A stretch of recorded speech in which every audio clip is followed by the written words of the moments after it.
Olá, boa noite. Sejam bem-vindos a mais uma terça-feira. Se eu não me engano, a penúltima terça-feira de estudos desse ano. Provavelmente semana que vem terminaremos. Ok, muito boa noite a todos vocês. Pessoal chegando aí. Antes de iniciar, eu gostaria apenas de deixar uma coisa clarificada. Na minha página eu sempre coloco o link para o estudo, tá? Mas o link que eu coloco é fixo. Então, vocês não precisam esperar que eu coloque o link para entrarem no estudo. Caso não haja o estudo, eu aviso. Se eu não avisar nada, é porque haverá o estudo. Basta usar o link, porque ele é o mesmo desde o início, e você já pode entrar que o estudo vai acontecer, ok? Para não depender da minha postagem. Tá, então muito obrigado aí. Quero já deixar aqui também o meu boa noite a vocês que estão acompanhando na Rádio Amigo Espírita, vocês que baixam os áudios no SoundCloud e acompanham os vídeos no YouTube posteriormente. Muito obrigado pelo prestígio. Muitas pessoas que estão trabalhando nesse horário, né, ou em seus empregos, ou em suas funções sociais e religiosas, pessoas que moram em outros países em função do fuso horário não podem estar presentes, mas eu sei vocês também são pessoas importantes no todo que esse estudo traz, né? Então é muito bom ter vocês nos acompanhando. Ok? E aqui os companheiros que estão presentes. Vamos ver quem chegou aqui, pediu para deixar o nome, né? Lembrando que tem muita gente a mais na sala, nem todos pedem para falar o nome.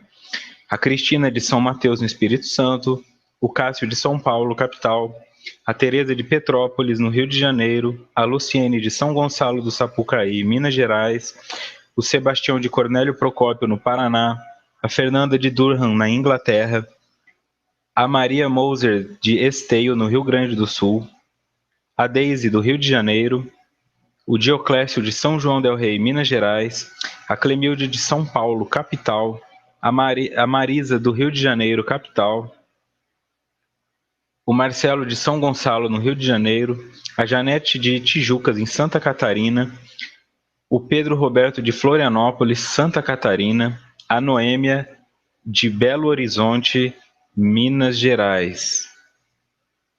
Ok? Vamos ver aqui. É isso aí. Estão pedindo aqui para eu falar da coisificação.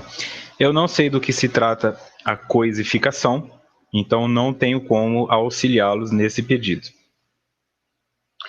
Este é o estudo da obra Autodescobrimento, uma busca interior, escrita por Divaldo Franco e Joana de Ângelis.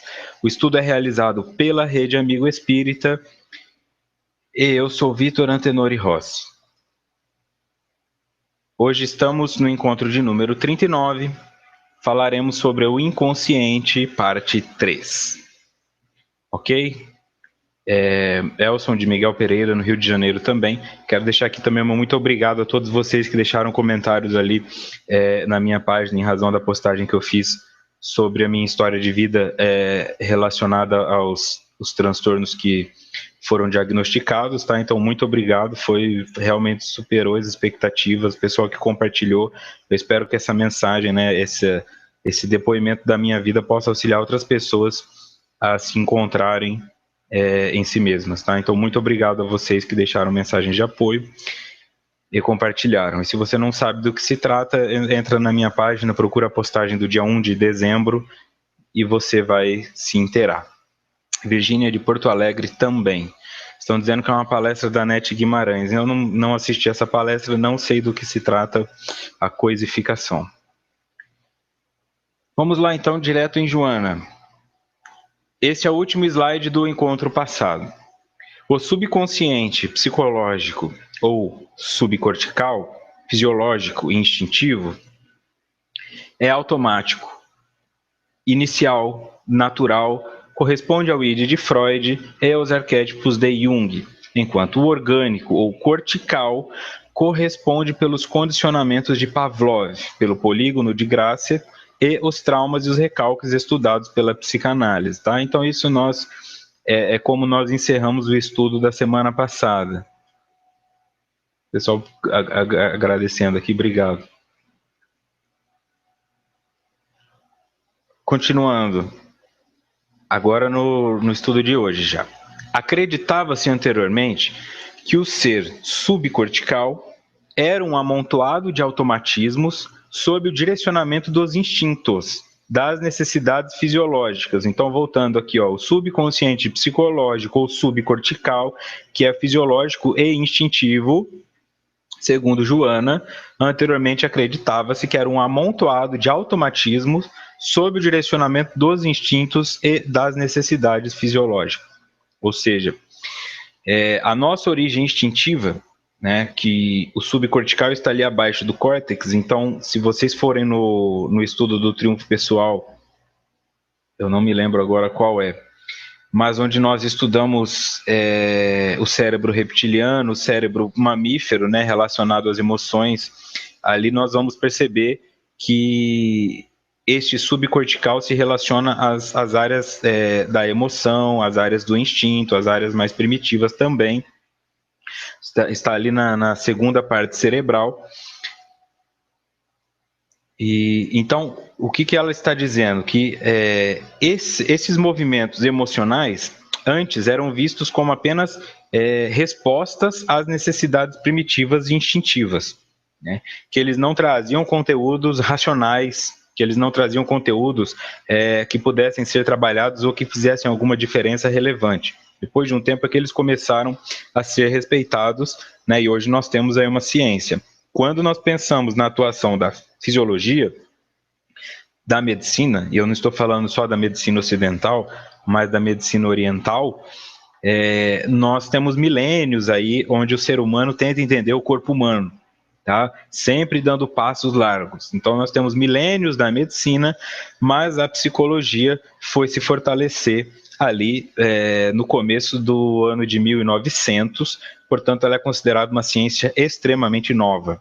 Tá? Só a partir daí é que começou a haver um real interesse das questões da mente, quando principalmente Freud começou a se interessar pelas histéricas, né? Aquelas mulheres que apresentavam sintomas físicos que não tinham origem orgânica, né? Cegueiras, paralisias, elas simplesmente, os médicos faziam os exames, não tinha motivo para aquilo, então ele começou a identificar que talvez pudesse existir uma área que não fosse física dentro do nosso corpo, e aí começou a tentar delimitar o psiquismo humano, né? E depois de um tempo trouxe essa noção que Joana traz aí do id, né? Que seria o aspecto mais instintivo do ser humano. A função do id seria diminuir o desprazer e trazer a pessoa de volta à neutralidade. Não necessariamente causar prazer, mas eliminar tensões.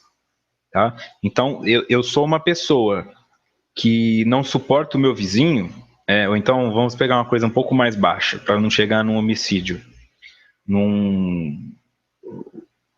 Vamos chegar num assassinato de animal. O cachorro do meu vizinho late muito, e isso me incomoda. Ele late e me incomoda. Isso gera em mim uma tensão. Eu fico dentro da minha casa, mas eu fico tenso. Aquele cachorro me incomoda, aquele cachorro me incomoda. O meu id me faz colocar chumbinho dentro de um pedaço de carne e envenenar o cachorro do vizinho, tá? Porque isso alivia a minha tensão. Claro que o vizinho pode ter câmera, claro que eu posso ser pego, eu posso ser preso, eu posso um monte de coisa, eu posso até ser linchado na rua, mas o meu id não pensa sobre isso, porque ele é instinto. Tá? Ele é uma energia impulsiva, ok? Então, é por isso que Joana está associando isso com o id, tá? E aí nós temos no outro oposto, que é aquele que, teoricamente, me repreende, me condena pelas coisas que eu faço, me faz sentir culpado, que seria o superego, e no meio dessa briga estaria o ego. O indivíduo equilibrado, então, é aquele que consegue alimentar o seu id sem ser corrompido por ele, satisfazer o seu superego sem se reprimir muito e desenvolve, então, um ego sadio. Tá? Então, é essa associação feita aqui.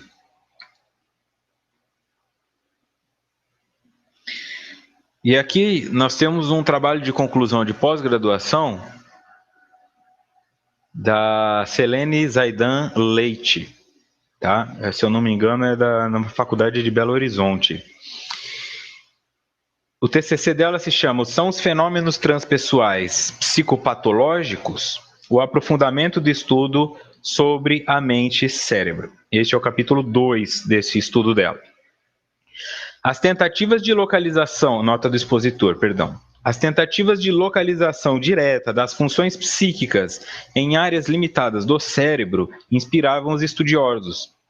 Descobertas deram aos pesquisadores fundamentos para distinguir no córtex cerebral as áreas que passaram a ser consideradas centros de saída, centros de cálculos e centros de conceitos, tá? Aqui no córtex. Por que isso aqui é importante? Tentativa de localização direta das funções psíquicas em áreas limitadas do cérebro. Tá? Então eles começaram a tentar identificar em que área do cérebro isso acontece. Em que área do cérebro eu faço meus cálculos, em que área do cérebro existe o processo que me faz colocar para fora as coisas que eu pensei, em que área do cérebro eu sinto, em que área do cérebro eu penso, porque é difícil trabalhar com o cérebro. Houve um avanço muito grande com o nazismo, né? Os nazistas estudavam o cérebro dos judeus, claro que de uma forma a matá-los. Como isso era feito? Você coloca ali colocava um judeu sentado, né, abria a cabeça dele, deixava o cérebro à mostra. O cérebro não tem essas terminações nervosas que causam dor, então se eu mexer no cérebro de um indivíduo, ele não sente dor, tá? Não é como tocar a sua pele, te beliscar. Então eles iam pedindo para a pessoa executar movimentos e iam estimulando o cérebro para ver o que aquilo fazia. Então eles percebiam que se eles estimulassem uma área, por exemplo, o dedinho do indivíduo levantava. Então essa é a área que coordena o dedo do indivíduo. Aí eles tiravam aquela área com o indivíduo vivo. Cortavam aquela área, anulavam aquela área e pediam para ele mexer o dedinho. Ele não conseguia. E aí eles iam cortando os pedaços do cérebro até que o indivíduo morresse e depois pegavam outro e iam fazendo isso. Tá? Então a neurologia teve um avanço com esses estudos nazistas, tá? E então aí ficou um pouco mais fácil, porque realmente é polêmico. Como é que você vai trabalhar em que área do cérebro age se você não pode fazer isso com o indivíduo vivo, tá? Lógico que existem também os testes em animais e etc. E de forma alguma eu estou dizendo aqui que somos gratos pela contribuição nazista, porque isso é algo que o fim não justifica o meio. Tá? Mas ocorreu, também não dá para evitar de falar sobre isso. Deixa eu ver aqui. Dioclésio pergunta se tudo começa na mente, segundo Joana. Nesse estudo, sim. A Fernanda concorda que muita gente não acredita nisso. Teve gente aqui partilhando que já pensou em matar o animal do vizinho, mas graças a Deus não matou. É isso aí.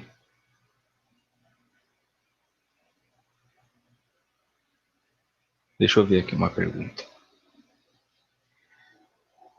Do Sérgio. Por que na idade mais avançada nós já não pensamos tanto em fazer o mal e não satisfazer tanto o corpo carnal? É relativo, Sérgio. Isso pode ser a sua experiência, mas nós temos aí vários relatos de que é o oposto. Se eu não me engano, o pai do Michael Jackson estava aqui no Brasil e foi internado e descobriram que ele tinha tomado remédio para ter ereção, né? Cialis ou Viagra, se eu não me engano, associado ao álcool, porque ele estava numa boate cheio de garotas em volta dele. E o Michael Jackson desencarnou na casa dos 50 anos. Então, quantos anos tem o pai dele? E ele ainda sente essa necessidade, tá? Então, o indivíduo vai buscando isso nesses remédios, vai buscando em tratamentos, mas é relativo. Tem pessoas que têm 70, 80 anos e ainda sentem necessidade carnal. Lógico que não igual alguém de 30 anos, mas ainda depende desses momentos, né? E vivem em casas de prostituição. Se é um indivíduo mais rico, chama a prostituta no seu apartamento. Isso acontece muito, tá? Mais do que nós ficamos sabendo. Mas pode ser uma situação sua. Você teve uma diminuição na necessidade de satisfazer a carne, mas isso não é uma regra, tá? Existem pessoas de 20 anos que não têm essa necessidade e pessoas de 80 que ainda a têm como prioridade, tá? Então, continuando. Ainda no estudo de Selene. Isso foi uma tentativa de localização direta das complexas funções psíquicas nas áreas limitadas do córtex cerebral, pois tais tentativas refletiam o esforço de fazer um enfoque materialista dos processos psíquicos e seu substrato cerebral. Elas logo mostraram sua inconsistência e deixaram de satisfazer aos estudiosos. Luria afirma que isso gerou uma crise das concepções anteriores da localização direta dos processos psíquicos nas áreas limitadas do córtex cerebral e levou vários pesquisadores a lançarem a ideia de que os processos psíquicos são função de todo o cérebro e não podem ser localizados nas áreas limitadas do córtex cerebral. Ok? Então nós vamos voltar aqui na parte de Joana, ó. Acreditava-se anteriormente que o ser subcortical era um amontoado de automatismos sob o direcionamento dos instintos, das necessidades fisiológicas. E aí, como eles não conseguiram delimitar que no córtex, ela está falando do subcórtex, subcortical, mas eles identificaram que no córtex não dá para encontrar todas as referências, eles começaram a mudar o pensamento de que talvez o cérebro todo funcionasse nesse sentido. Portanto, na área subcortical também deveria haver pontos que trabalham não apenas como automatismos instintivos, mas que podem ajudar nessas áreas de cálculo e etc. Ok?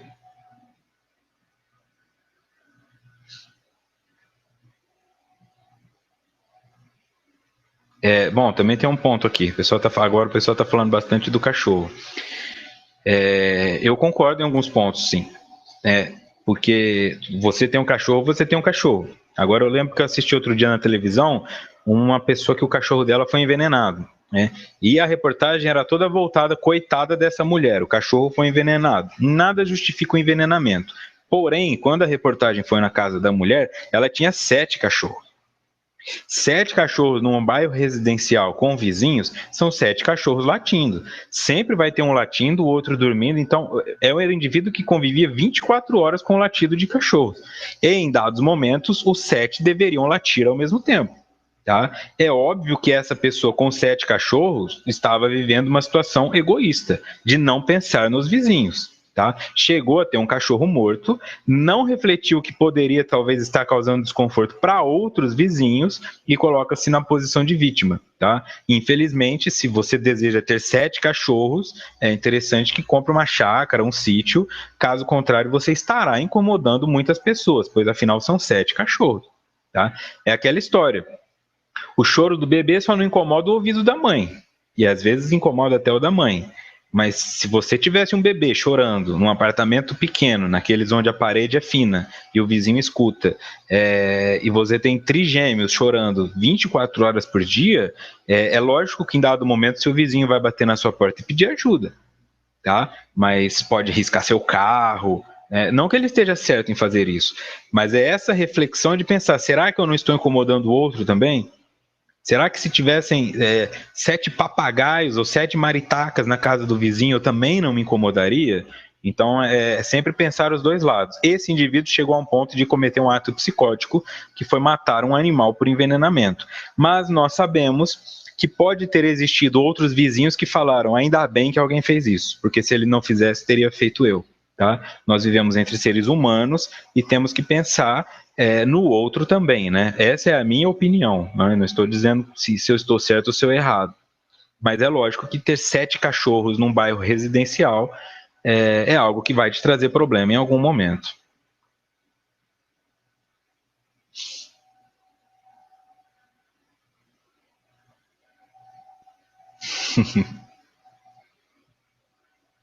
Continuando em Joana. A moderna visão da psicologia transpessoal, no entanto, demonstra que a consciência cortical não possui espontaneidade, manifestando-se sob as ocorrências do mundo onde se encontra localizada. Então, qual era o desenvolvimento da ciência naquele estudo trazido?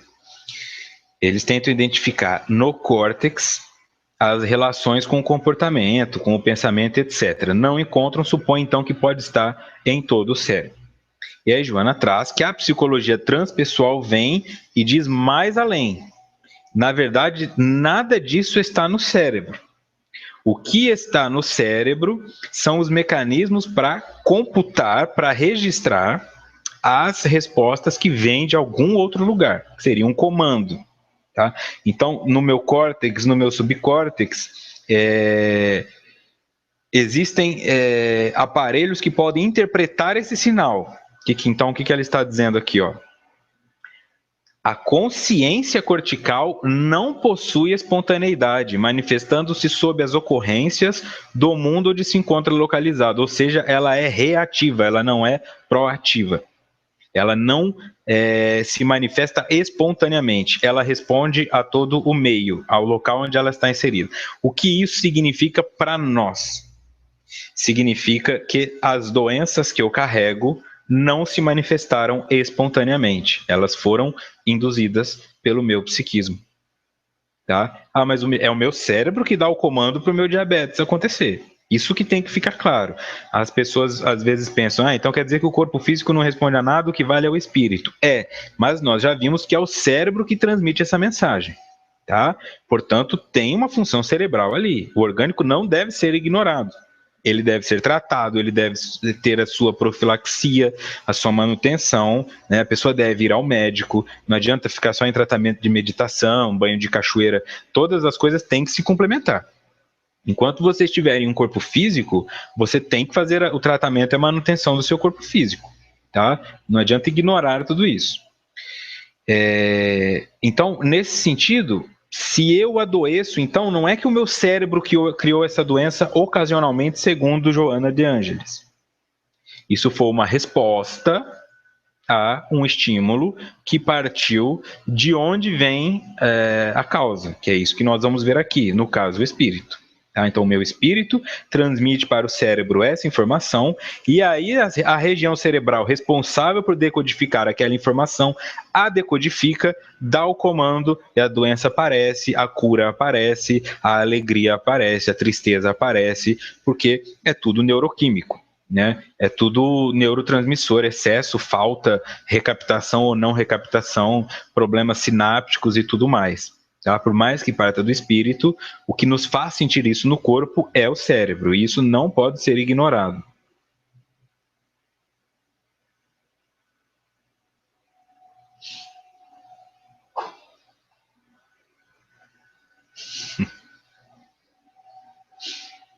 Ok? Então, vamos ver um pouquinho da psicologia transpessoal. Também nota do expositor nesse mesmo TCC da Selene, só que agora no capítulo 7, considerações finais. A psicologia transpessoal pode ser entendida como a união da moderna pesquisa científica da consciência com as tradições esotéricas em seus aspectos fundamentais, que têm em comum a visão integradora do homem, do universo e da própria relação homem-universo.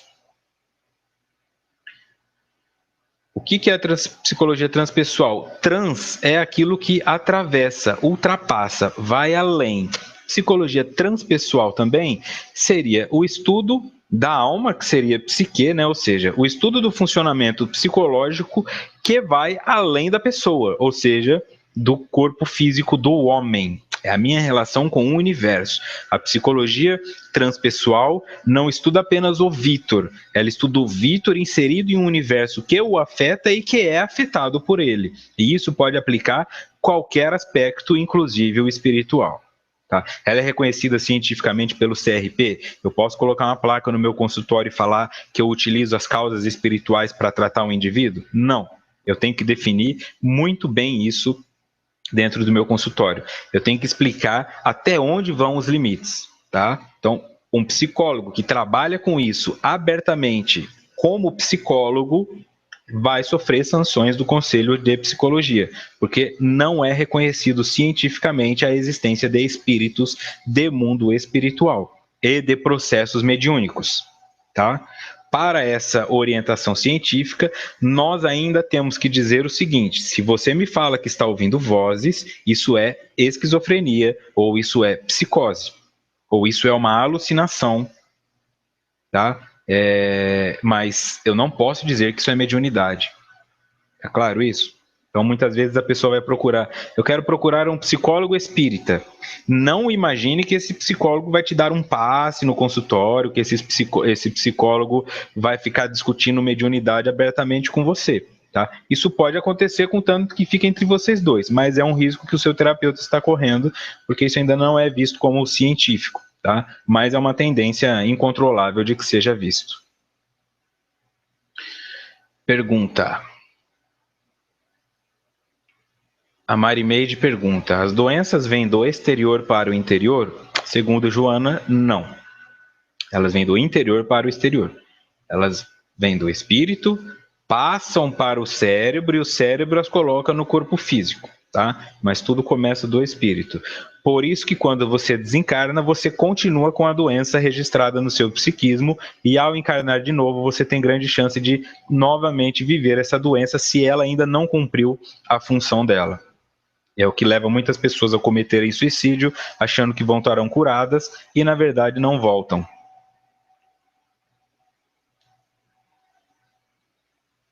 Ok?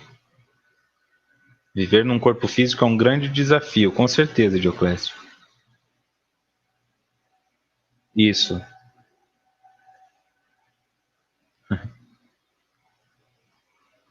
Eu sempre coloco que a meditação é um mecanismo para ajudar, porque a meditação é ficar no meio, né? É meditar, é alcançar o meio. Mas para isso você tem que se permitir entrar em contato com a sua sombra, com a sua luz, reconhecer quais pontos precisam ser supridos, quais pontos precisam ser reprimidos momentaneamente para que haja um equilíbrio. Tá? Mas tudo é parte, tá? Não adianta só meditar, mas também não adianta só tomar remédio. Eu tenho que tomar o remédio até que eu me sinta melhor e não dependa do remédio, né? Eu tenho que criar uma relação com a meditação que eu não dependa da meditação, no sentido que eu me abstenho de viver e fico o dia inteiro olhando para uma parede em branca. Isso é uma fuga. Nós estamos aqui para nos relacionar e é através das relações que nós vamos nos conhecendo, tá? Fugir para a meditação, fugir para a medicação, fugir para o uso de droga, fugir para a agressividade, são apenas formas de evitar esse processo de crescimento que hora ou outra vai ter que acontecer. Tudo tem que ser moderadamente, senão você se aliena. A Cláudia coloca de uma psicografia que já foi aceita como prova de inocência de um crime no direito. E é uma tendência da psicologia, né? Já existem linhas que estudam essa psicologia transpessoal, mas é que você não pode registrar isso cientificamente se não houver comprovações. Mas aos poucos essas comprovações irão surgir. Ok? Então a psicologia transpessoal faz a união da moderna pesquisa científica da consciência com as tradições esotéricas em seus aspectos fundamentais, que têm em comum a visão integradora do homem, do universo e da própria relação homem-universo. Então, eu não preciso dizer que isso sofre preconceito e até chacota, né, dentro do meio da comunidade científica. Continuando em Selene. A experiência transpessoal é justamente a súbita revelação de quem somos realmente. Além de um ego, somos ou pertencemos a algo muito maior, de onde nasce a expressão transpessoal, que é além da pessoa. Qual seria então a sua experiência transpessoal? Quando você enxergar quem você é no universo. Para isso você tem que enxergar o universo. Na prática, como é que faz isso então, Vitor? Você sai de você e você se conecta com o todo. Tá? Aí você se torna um pouco responsável por aquele mendigo, você se torna um pouco responsável por aquele usuário de crack, por aquele psicopata, por aquele estuprador. Aí responsável como? No mínimo, você ora por esse indivíduo. Porque você sabe que ele está sofrendo e causando sofrimento, e ele causa sofrimento porque ele é um estuprador e terá que pagar por isso e não será fácil, e ele causa sofrimento porque ele estuprou alguém que demorará muito tempo para se recuperar desse trauma. Ah, mas não foi comigo. Este não foi comigo é o indivíduo fora da experiência transpessoal. Tá? Então, quanto mais você puder oferecer gratuitamente para os outros do seu conhecimento, sem que isso furte a você o seu bem-estar, Não adianta passar fome para dar aos outros, né? Bom, eu estabilizei minha vida, eu tenho meus clientes, meus pacientes, as pessoas que me apoiam, eu tenho meu dinheiro estabilizado. Como é que eu posso transformar isso em benefício para o outro? Você pode fazer isso presencialmente, visitando um asilo, um orfanato, uma casa espírita, formando grupos terapêuticos ou gincana com criança, não sei. Não consigo, é muito para mim. Você consegue fazer um vídeo explicativo dentro da sua área, auxiliando pessoas, de repente, a defender seus direitos no comércio, a cuidar da saúde, a fazer uma atividade física, a fazer musculação sem se prejudicar. O que você conseguir fazer já é um benefício, porque você pensa no outro. Né? Não fica aquele sentimento, eu sofri para conseguir esse conhecimento, agora as pessoas vão ter que pagar por ele. Vão, mas você não precisa também se apropriar disso como se fosse o maior tesouro da sua vida. Né? Enxerga que às vezes o outro nem sabe o que está fazendo. Você vai na academia ver um indivíduo fazendo exercício tudo errado, sabe que ele vai arrebentar com a musculatura. Chega nele e fala, amigão, não é assim que faz. Mas o que nós vemos na internet são vídeos de pessoas sendo ridicularizadas por isso. Então, ao invés de eu ir lá e ajudar o cara que não sabe o que está fazendo, eu filmo, coloco na internet para todo mundo dar risada dele, como se eu não fosse iniciante em alguma coisa na vida. Essa é a diferença de quem está em uma experiência transpessoal e de quem ainda está numa experiência materialista, uma experiência pessoal. Quanto mais você consegue se conectar com o universo, se sente parte dele, né? Você não está nele, você o é. Tá? O universo passa através de você. Você é parte do universo, você não é uma pessoa que está inserida nele. Isso é transpessoal, quando você não consegue ver limites entre você e o universo, né?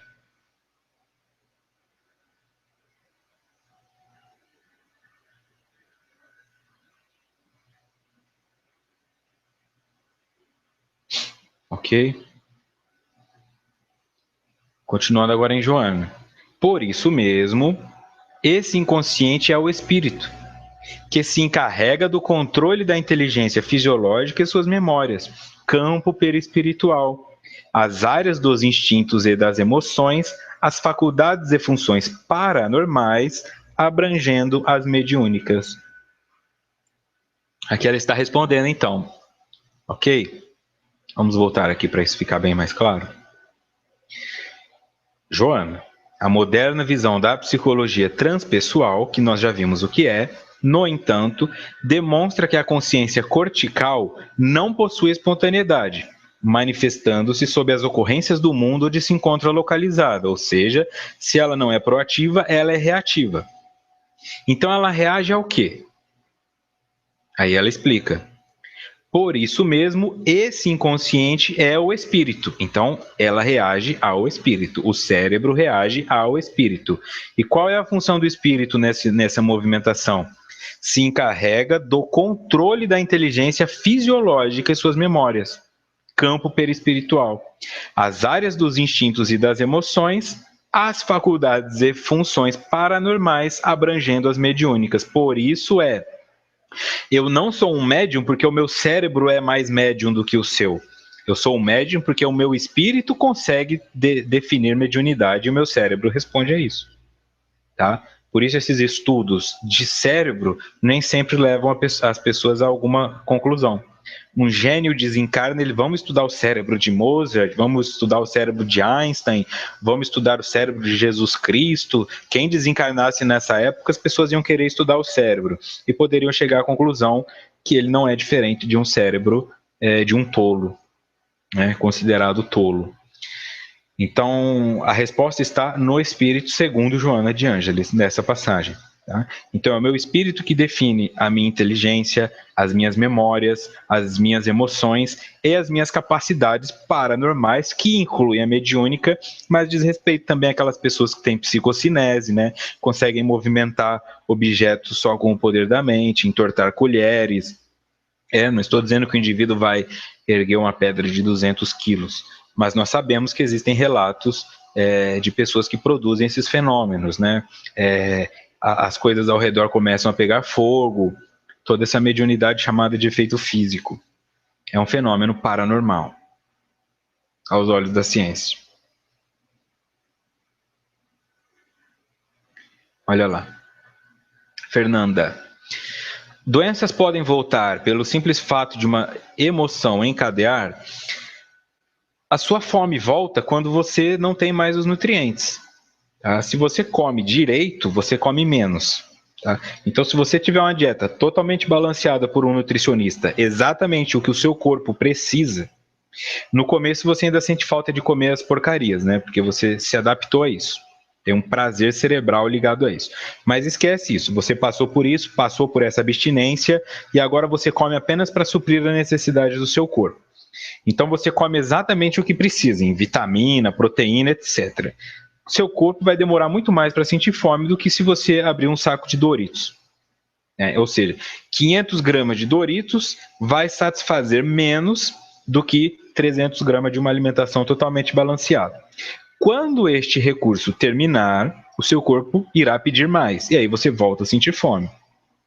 Com a doença não é diferente. A doença vem para te dizer alguma coisa.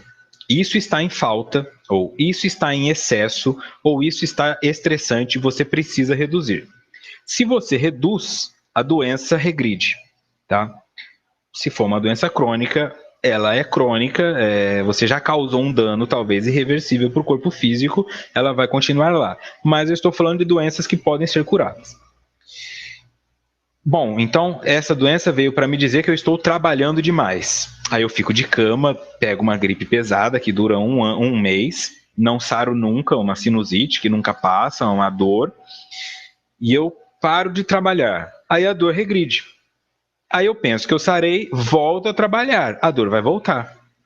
Se a dor regride, eu reconheço que foi porque eu estava trabalhando demais e refaço a minha agenda, mesmo que eu tenha que fazer alguns sacrifícios, talvez eu vá reduzir 30% da minha renda. Então eu vou ter que parar de tomar refrigerante de marca, não vai dar para sair todo fim de semana para tomar uma cerveja, mas em contrapartida, eu não vou sobrecarregar o meu corpo. Aí você não precisa mais adoecer. Teu corpo não vai mais adoecer naquele sentido, porque você não está dando para ele o estímulo para adoecer. Ele não tem, então, por que te pedir ajuda.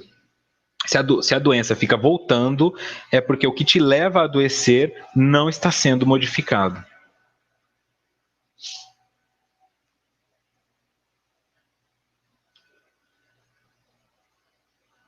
Então vamos lá, seguindo. Nota do expositor, ainda no TCC da Silene. Tá? A psicologia transpessoal, que tem em comum de seus objetivos de estudo a consciência humana, atesta que esta não pode ser limitada ao cérebro, pelo qual não pode ser apreendida em sua totalidade.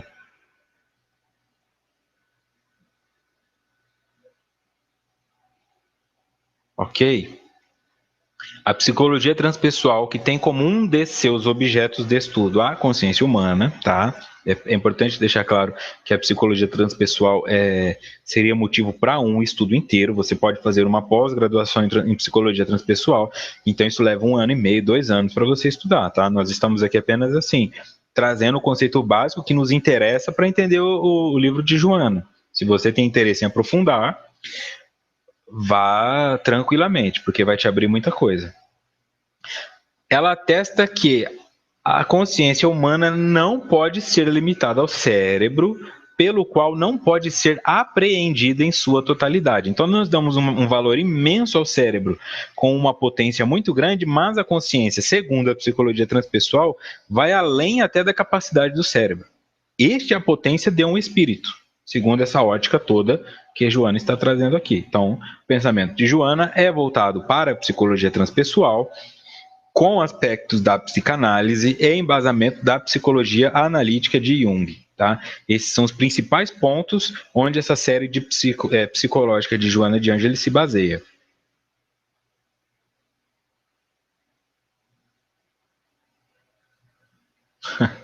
O Dioclésio falou que vão querer estudar o meu cérebro.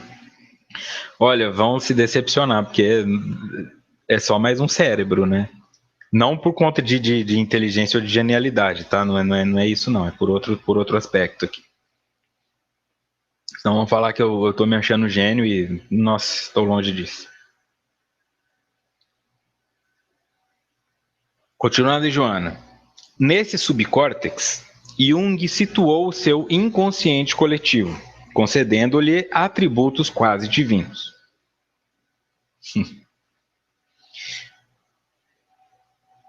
E agora eu vou no texto que foi usado no livro Triunfo Pessoal, quando nós falamos de inconsciente coletivo.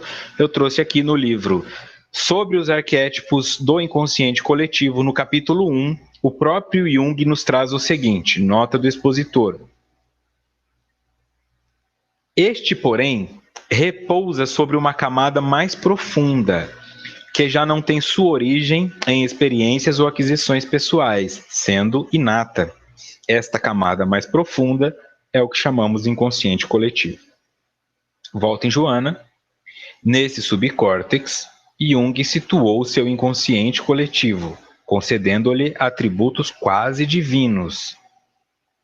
Como Jung define o inconsciente coletivo, numa camada mais profunda que não tem sua origem em experiências ou aquisições pessoais, sendo inata, ou seja, nós nascemos com ela.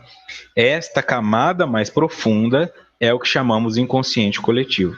Não se refere, então, ao empírico, não se refere ao que eu aprendi nessa vida, às minhas experiências. Porque Jung acreditava que nós temos um inconsciente pessoal. Esse, sim, se refere às minhas experiências. Tá? Então, se eu apanhei na infância, se eu fui estuprada na infância, se eu nasci sem pai, sem mãe, se eu fiquei órfão, se eu sofri bullying, isso tudo está no meu inconsciente pessoal. No inconsciente coletivo estão registros ancestrais. Eu já nasço com esses registros. Tá? Então, essa é a visão. E segundo Joana, Jung coloca esse inconsciente coletivo atuando no subcórtex cerebral, que é onde estariam essas emoções.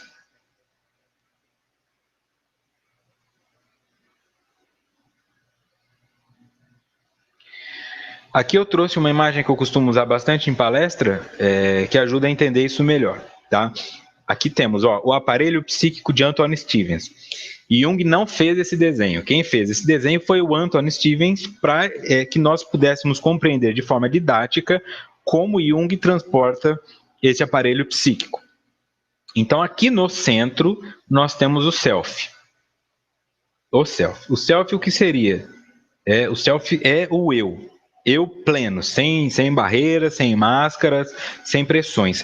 O que eu sou de verdade, o que eu sou quando ninguém está vendo e o que eu sou, inclusive, além do que eu sou capaz de ver. Nós ainda não sabemos com clareza quem somos perfeitamente, porque alguns aspectos de nossa vida e as nossas memórias estão nubladas, tá? Então, o indivíduo que fala, eu tenho total controle do meu self, esse indivíduo ou está mentindo neste momento, porque ainda não é possível. Um indivíduo como Jesus Cristo possivelmente tinha um controle total de seu self. Mas nós, seres humanos que ainda estamos buscando, ainda temos muita sombra. Tá? Então, por isso, nós não conseguimos ainda compreender quem somos de verdade. Esse seria um ser humano individuado, perfeito, quando a consciência dele for plena do que ele é. Aqui nós temos esse círculo azul que se refere ao inconsciente coletivo. Isso que está sendo trabalhado aqui por Joana. Dentro desse inconsciente coletivo tem essas pequenas letras A.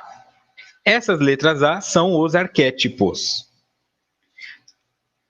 Acima, né, em uma camada superior, nós temos esse círculo amarelo, que se refere ao inconsciente pessoal. Aqui ficam essas experiências que eu falei, as coisas que eu vivi nesta vida consciente, mas vai para o meu inconsciente. Talvez eu não me lembre porque eu recalquei, porque eu reprimi, porque eu era muito pequeno, mas foi uma experiência que eu passei, eu não nasci com ela.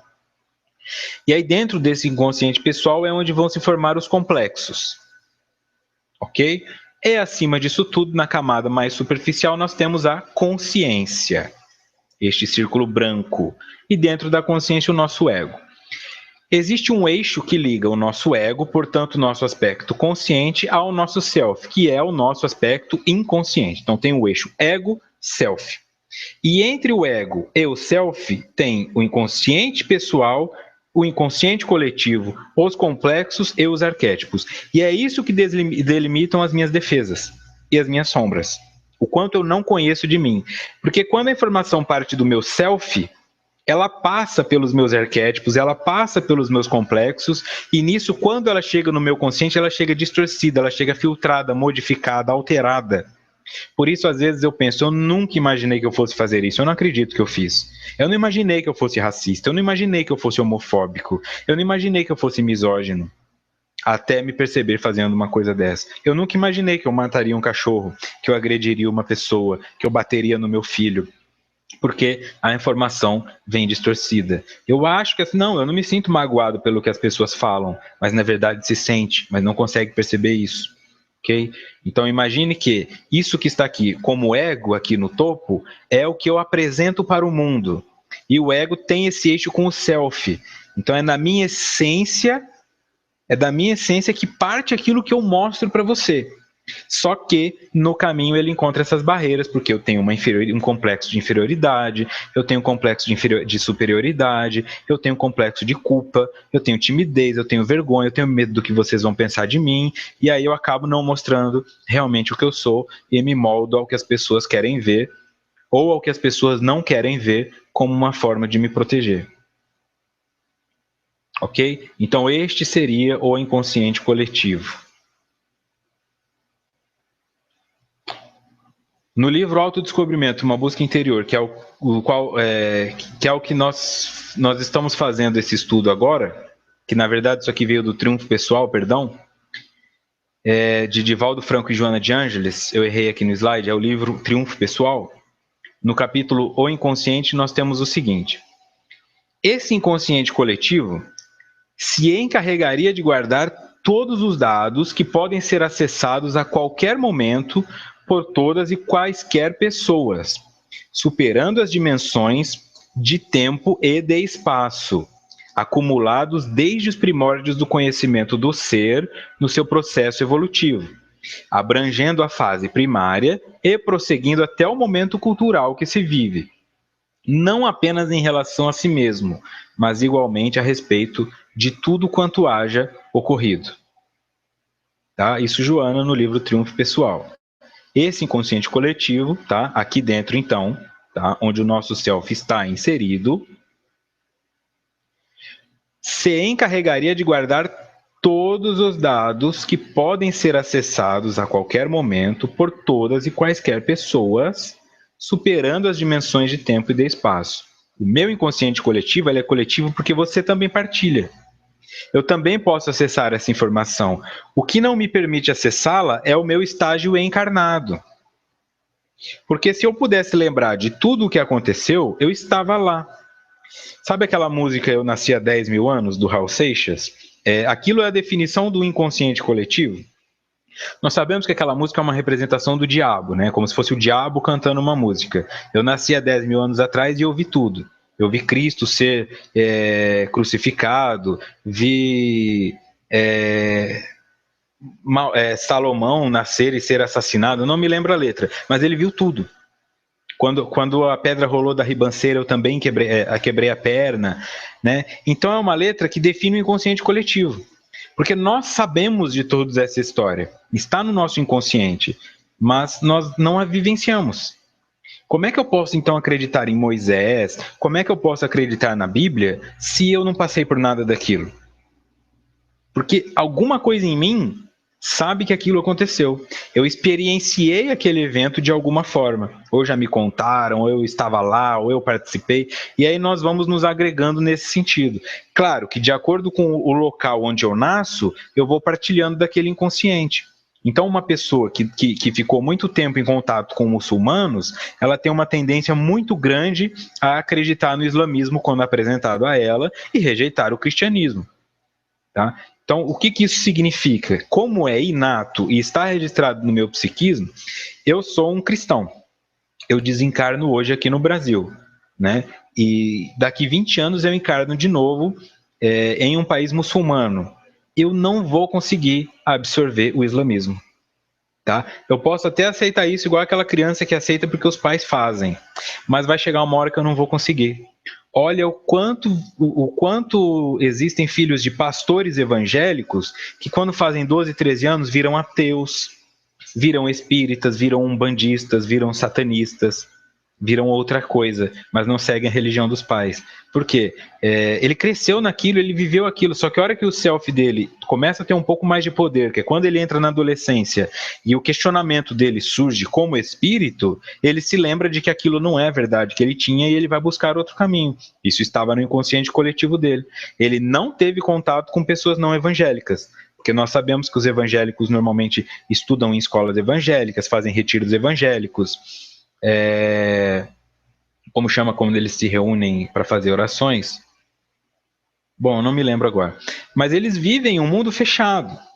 Então, como é que esse indivíduo foi buscar outra resposta? Tá? Então, é nesse sentido.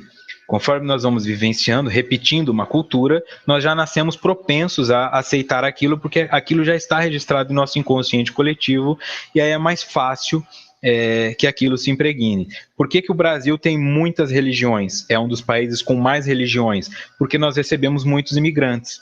Nós recebemos japoneses, italianos, holandeses, espanhóis, africanos. Então, por isso que nós temos essas religiões e é difícil tentar impor em outras. Por isso que no Nordeste você tem muito mais religiões africanas, por isso que no Sul você tem muito mais religiões espiritualistas, né? Ou então católicas, né? Aqui, por exemplo, no estado de São Paulo, na região Sudeste, porque o inconsciente coletivo foi trazido. Então, aqueles seres que nascem com este inconsciente partilhado, ele já tem uma tendência maior a acreditar nisso. Tá? Então, nós vamos criando uma cultura. Ao que isso se deve? O Brasil tem uma tendência de, por permitir que várias religiões existam, chegar um momento em que se elas se misturem, e aí nós vamos criar uma espécie de religião mais aberta, ou elas vão realmente chegar uma hora que vai entrar em um conflito, que é o que nós já vemos acontecendo, pessoas de religião botando fogo em outras religiões, porque não começa a não haver espaço para essas manifestações, mas vai chegar uma hora que, pelo mecanismo de uma homeostase psicológica, emocional, nós vamos nos assentar, cada um na sua. Ok? São superando dimensões de tempo e de espaço. Então, por que eu estou repetindo isso? Não interessa se eu nasci, se eu vou nascer em 2030. Se eu fui um padre em 1800, eu tenho uma já tendência a já nascer com conflitos na área da sexualidade, porque eu tinha que me reprimir por ser padre. Eu já tenho uma tendência a nascer uma criança que, por exemplo, gosta muito mais de uma igreja onde tem imagens do que de uma igreja que não tenha. Por quê? E não interessa se eu vou nascer na Alemanha, se eu vou nascer na Oceania, se eu vou nascer na Ásia, o que interessa é que isso é meu. Então, ultrapassa essas questões de tempo e espaço. Isso se dá com tudo, tá? Racismo, homofobia, xenofobia, etc. Continuando em Joana. Modernamente, a genética descartou a transmissão cromossômica encarregada dos caracteres adquiridos. Aqui a Elissa colocou que no Sul tem bastante luterano e protestante. Esse inconsciente coletivo seria, então, o registro mnemônico das reencarnações anteriores de cada ser, que se perde na sua própria historiografia. O que é essa transmissão cromossômica? Então é o seguinte, esse aspecto de transmissão cromossômica é um tema que vai além de um tema que eu domino. Não vou entrar na área da genética, nem na área da neurologia eu aprofundo, porque eu não tenho conhecimento nessas áreas. Quem tiver interesse em se aprofundar nisso, eu sugiro que coloquem lá no Google o seguinte, digita memória celular e depois escreve Paul Pearsall, tá? Paul Pearsall, P-A-U-L, Paul Pearsall, P-E-A-R-S-A-L-L. Ele tem um livro chamado Código do Coração, ou The Heart's Code. Ali ele coloca esse termo da memória celular. Então ele propõe, através de estudos que ele fez com transplantados, que as células têm memória e as transmitem. Tá? Então eu, por exemplo, tenho uma doença, ou sou uma pessoa agressiva, ou sou uma pessoa depressiva. E aí eu dou o meu fígado para a Mauralice. que nunca foi depressiva e de repente ela fica depressiva. Então ele fez vários estudos, registrou isso tudo, né? Mas existem controvérsias, tá? De que ele manipulou esses estudos, por isso é um tema muito polêmico que não cabe entrar aqui. Mas se você tem interesse, digita lá memória celular. Então ele acredita que as células transmitem essas memórias e isso estaria relacionado ao inconsciente coletivo, ao arquétipo. Como a minha célula transmite as minhas memórias para as próximas e o meu filho vem de uma célula minha, que é um gameta, do espermatozoide e do óvulo da mãe, que são duas células, dois gametas, mas que contêm o DNA, então, teoricamente, todas as minhas experiências iriam para o meu filho. Ou seja, se eu descendesse de Adão, eu teria todo o registro do que Adão passou, por isso nós teríamos essa memória ancestral. Tá? Mas, como eu disse, os cientistas descartam essa possibilidade e consideram ele como um indivíduo que manipulou as suas pesquisas, tá? Algumas foram verdades, mas parece que resultados que não batiam com o que ele estava procurando, ele anulava e fingia que não existiu. Mas se você tem interesse em saber mais sobre isso, digita memória celular Paul Pearsall, e aí você vai encontrar essas polêmicas, vai encontrar os pontos de vista e vai encontrar um que te agrada, que faz mais sentido com o que você acredita. Ok? Então é isso que ela está falando aqui, ó. A genética descartou a transmissão cromossômica encarregada dos caracteres adquiridos, ou seja, eu não passo adiante as minhas memórias pelo meu DNA. Esse inconsciente coletivo seria, então, o registro mnemônico das reencarnações anteriores de cada ser, que se perde na sua própria historiografia. Então, Joana está dizendo o seguinte: não é genético, é mnemônico. Tá? O que é mnemônico? É uma forma onde você registra uma informação que ela associa para você. Quando você faz um pré-vestibular ou um cursinho, os professores eles ficam, por exemplo, tentando montar aqueles esquemas para você se lembrar de fórmula. Né? Colocando frases onde a inicial de cada palavra são os planetas do sistema solar, por exemplo, cantando musiquinhas para você se lembrar de uma fórmula de física. Isso é um mecanismo de aprender mnemônico. Então, o que isso significa? Se o meu registro mnemônico bom, eu vivi em uma época onde os negros eram escravos, eu registrei que um negro é escravo. Eu nasço agora em 2015, mas eu já tenho a sensação de que o negro continua sendo inferior. Eu não aceito que um negro levante a voz para mim. Eu não aceito que um negro seja o meu superior. E eu não sei porque eu faço isso. Eu não quero ser racista, mas eu sou. Porque essa forma foi uma forma que funcionou para que eu aprendesse. Eu tenho que descaracterizá-la. Tá? O que ajuda muito nesse sentido? Se o indivíduo encarnar negro, ele vai sofrer bastante. Tá? Nós temos vídeos aí de crianças, por exemplo, que nascem negras e pintam o corpo de branco. Isso é um registro de um indivíduo que provavelmente não tem contato ainda com a potência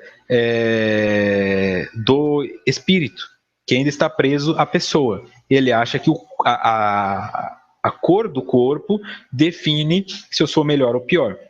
Tá? Então nós já sabemos que isso é irrelevante.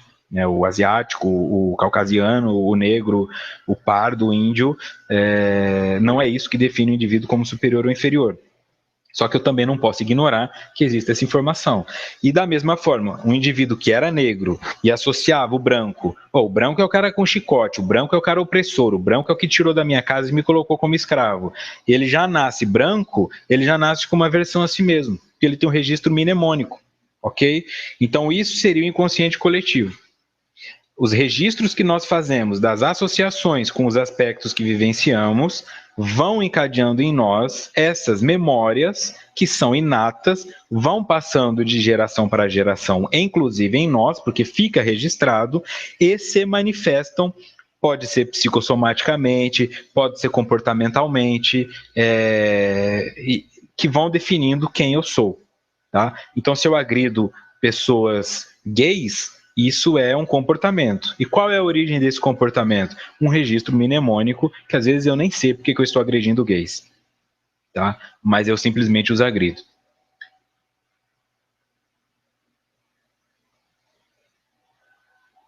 Continuando em Joana, felizmente, o ser não tem consciência de todas as ocorrências do córtex, que as registra automaticamente. O inconsciente cortical, pois se o conhecera, tenderia a sua vida psíquica a um total desequilíbrio. Qual que é essa informação importante aqui? Não é porque você não se lembra que isso não está registrado. Você não tem acesso a tudo que está registrado, a tudo que ficou guardado, que o seu espírito guardou no seu córtex. Mas essas informações estão aí. E elas estão atuando sobre você. Elas definem a forma como você se comporta, a forma como você sente, elas definem os mecanismos que te impedem de andar para frente, de crescer, que te colocam em posição de submissão, que te fazem aceitar as pessoas passando por cima de você sem você conseguir se defender. Ok?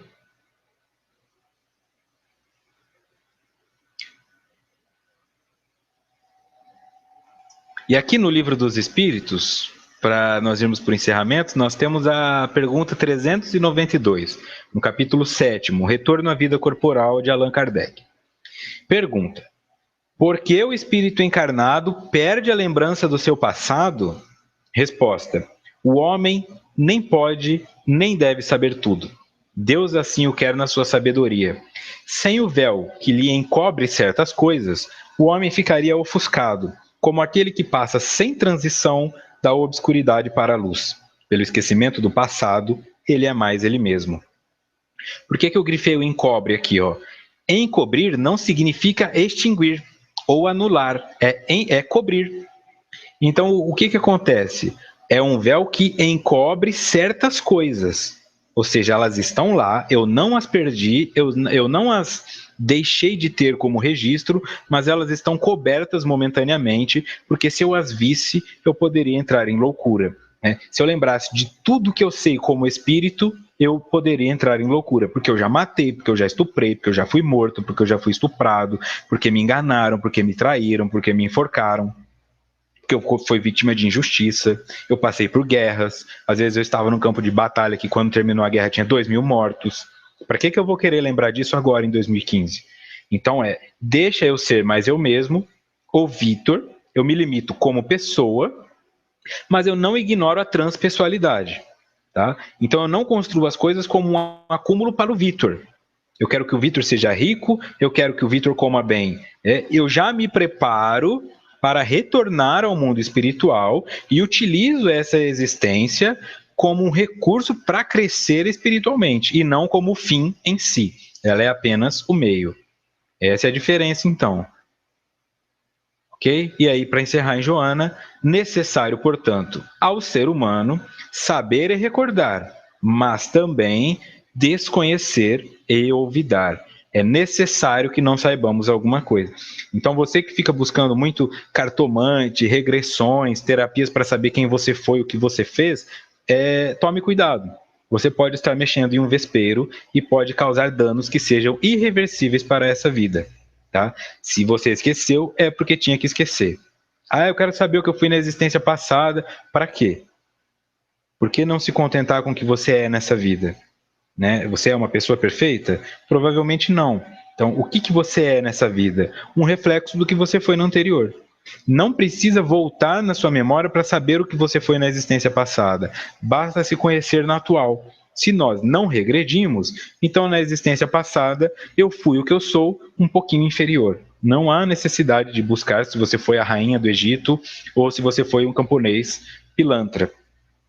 Basta reconhecer que talvez agora você seja um técnico de informática que fala que teve que formatar o computador e trocar uma peça, quando na verdade você só teve que ligar um cabo.